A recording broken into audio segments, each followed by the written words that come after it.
Usap-usapan ngayon sa social media kung may pinagdaraanan ba ang soon-to-be married na sina Bea Alonzo at Dominic Roque.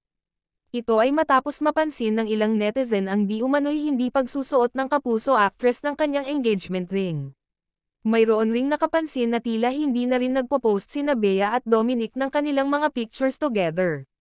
Bukod pa rito, hindi rin present ang aktres sa ibinanderang larawan ni Dominic noong e-celebrate nila ang kaarawan ng kanyang mommy.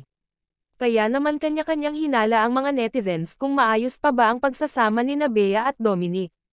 Bakit kinakabahan ako, they are not clicking likes to each other's post anymore, obserbasyon ng isang netizen.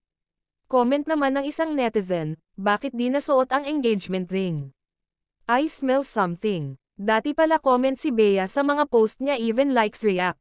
Pero this past few days or weeks wala na. Same with Biz IG. Sana okay lang kayo, say naman ng isa. Matatanda ang kamakailan lang ng ibahagi ng Kapuso star sa kanyang vlog ang kanilang maging travel sa Japan, kung saan binisita nila ang Mount Moiwa na nasa Sapporo.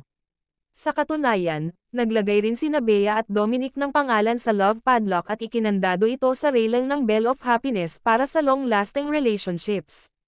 Samantala, sinabi naman ni Bea na wala pa silang plano para sa kanilang kasal. Alam mo, wala pa talaga, so I can't tell you anything just yet, say ng aktres ng matanong ng press sa isang product launch.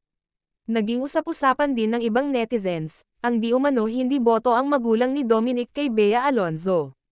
Una nang pinag-usapan na magaganap ang kasal ng dalawa this month, pero parang makancel yata dahil sa problema sa magulang.